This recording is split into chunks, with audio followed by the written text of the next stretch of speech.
नमस्कार दर्शकों, स्वागत है आपका हमारे YouTube channel God way of worship में।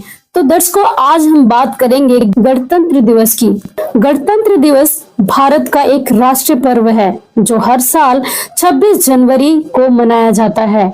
इस दिन सन 1950 को भारत का संविधान लागू हुआ था, जिससे भारत एक संप्रभु लोकतांत्रिक गणतंत्र बन गया। इस दिन को मनाने का उद्देश्य यह है कि हम अपने देश के संविधान की स्थापना और लोकतंत्र की भावना तथा शहीदों के बलिदान को याद करें। 26 जनवरी 1930 को भारतीय राष्ट्रीय कांग्रेस ने लाहौर में भारत को पूर्ण स्वराज घोषित किया था, इसलिए इस दिन को स्वतंत्रता दिवस के रूप में मनाया जाता है।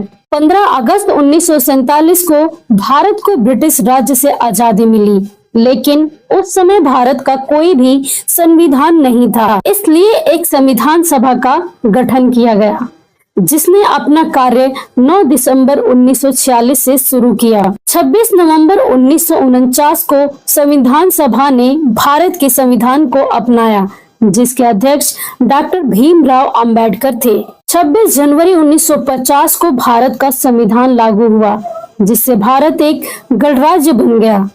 इस दिन डॉक्टर राजेंद्र प्रसाद भारत के पहले राष्ट्रपति बने। तब से हर साल 26 जनवरी को गणतंत्र दिवस के रूप में मनाया जाता है। दर्शकों, इस दिन राष्ट्रपति राजपथ पर राष्ट्रीय ध्वज फहराते हैं और देश के योग्य नागरिकों और बहादुर सैनिकों को पद्म चक्र, परमवीर चक्र, अशोक चक्र और वीर चक्र से सम्मानित करते हैं।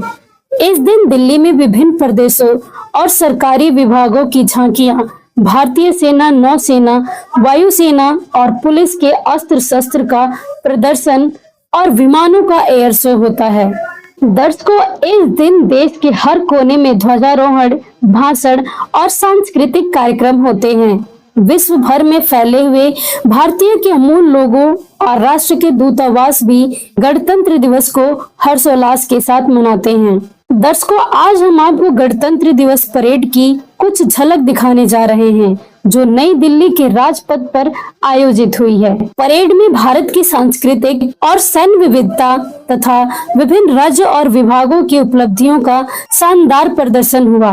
परेड में भारत के राष्ट्रपति द्रौपदी मुर्मू, भारत के प्रधानमंत्री नरेंद्र मोदी, इस वर्ष के मुख्य अतिथि इमैनुअल मैक्रोन और अन्य सम्मानित अतिथियों ने भाग लिया। परेड को विभिन्न चैनलों और प्लेटफार्मों पर लाइव प्रसारित किया गया। परेड का आरंभ भारत के राष्ट्रपति द्वारा राष्ट्रीय ध्वज को फहराने के साथ हुआ। उसके बाद राष्ट्रगान का गायन हुआ। दर्शकों, हम आपको बता दें कि पहली बार भारतीय संगीत वाद्य यंत्रों के साथ 100 महिला कलाकारों द्वारा परेड का शुभारंभ किया गया। देश की समृद्धि, सांस्कृतिक विविधता, एकता और प्रकृति को प्रदर्शित करने के लिए 16 राज्यों और केंद्र शासित प्रदेशों तथा 9 मंत्रालय व संगठनों की झांकियां कर्तव्य पथ पर रही। परेड में फिर सशस्त्र बलों, पैरामिलिट्री बलों, पुलिस बलों और एनसीसी कैंडिडेट्स के विभिन्न दस्तों का मार्च पास्ट हुआ। परेड में शामिल वायुसेना, नौसेना और तट रक्षक बल के विभिन्न विमानों का फ्लाई पोस्ट भी हुआ। दर्शकों, 26 जनवरी गणतंत्र दिवस पर तीनों सेना के जवानों की परेड के साथ ही देश के कुछ प्रदेशों की झांकियां भी निकाली गई। इस दौरान देश विदेश के कई मेहमान, गणमान्य नागरिक और नेता लोग उपस्थित होकर झांकियों और नौसेना के शक्ति प्रदर्शन का आनंद ले रहे थे। सभी झांकियों को अलग अलग थीम पर सजाई गई थी। झांकी लगभग 5 किलोमीटर प्रति घंटा की गति से चली, ताकि हर व्यक्ति इसे आसानी से देख सके और समझ सके। इन झांकियों में राज्य सहित केंद्र सरकार की योजनाओं, कार्यक्रमों और विकास के सपनों को दर्शाया गया। झांकियों के माध्यम से देश की जनता ये जान पाती है कि हमारा देश कितनी तरक्की कर रहा है। झांकियों के माध्यम से देशवासियों को गर्व महसूस कराने वाले दृश्य दिखाए जाते हैं। फिर चाहे वह मंगल पर यान भेजने की बात हो या चंद्र पर यान उतारने की बात हो, सेना अपने हथियारों और शक्तियों का प्रदर्शन करके भारत के ताकतवर देश होने को प्रदर्शित करती है। राज्य अपने विकास कार्य और अपनी संस्कृति को दर्शाते हैं, जिससे दूसरे राज्यों को प्रेरणा मिलती है। दर्शकों, गणतंत्र दिवस की झांकियां वह है जो राज्यों और केंद्र शासित प्रदेशों की सांस्कृतिक, सामाजिक और आर्थिक विविधता को दर्शाती है। इन झांकियों में विभिन्न राज्यों के लोक नृत्य, पर्यटन स्थल, ऐतिहासिक घटनाएं, विकास कार्य, विशेष उपलब्धियां आदि को प्रस्तुत किया जाता है।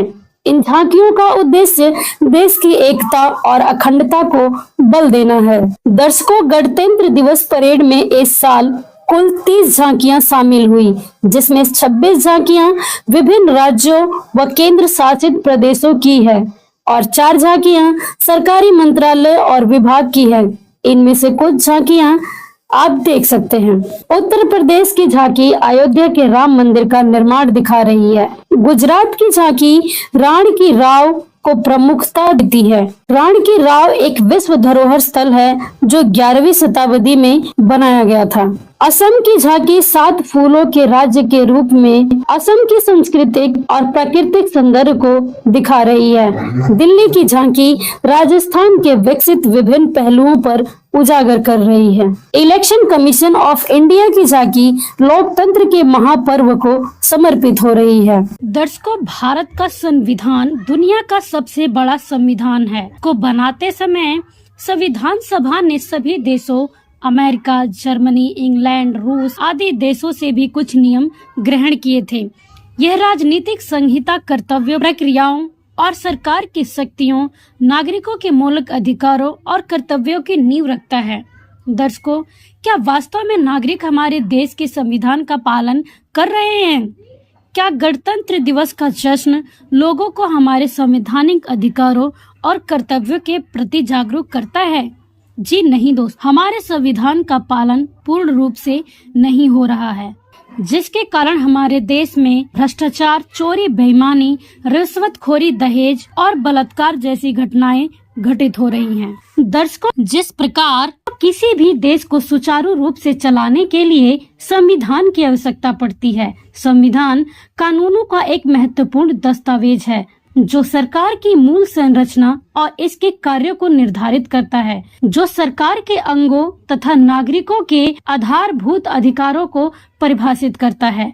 जो भी नागरिक संविधान के खिलाफ कोई कार्य करता है या चलता है तो उसको दंड दिया जाता है। ठीक इसी प्रकार इस सृष्टि को चलाने के लिए भगवान का भी एक संविधान है और जो इस संविधान के अनुसार नहीं चलता उसको सजा मिलती है। जी हाँ दर्शकों, भगवान का भी एक संविधान होता है जिसके अंतर्गत रहकर प्राणी को सतभक्ति करनी होती है।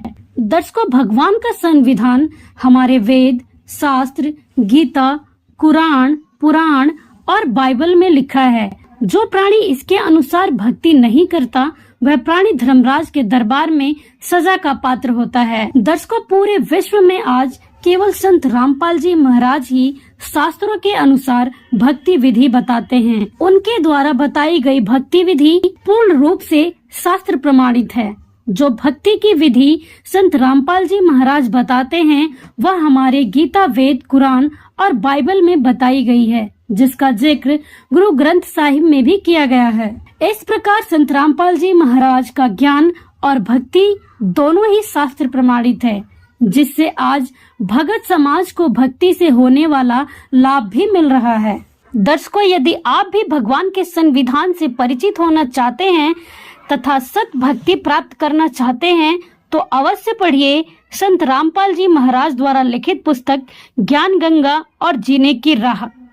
और अधिक जानकारी के लिए आप अपने एंड्रॉयड मोबाइल के प्ले स्टोर से संत रामपाल जी महाराज ऐप डाउनलोड कर सकते हैं। तो दर्शकों, आज के वीडियो में बस इतना ही। दर्शकों, आपको हमारी यह वीडियो कैसी लगी हमें कमेंट बॉक्स में कमेंट कर जरूर बताएं और अच्छी लगे तो लाइक करें, अपने दोस्तों के साथ शेयर करें। साथ ही अगर आप हमारे चैनल पर पहली बार आए हैं तो हमारे चैनल को सब्सक्राइब करना ना भूलें। अब मिलते हैं अगली वीडियो में। धन्यवाद।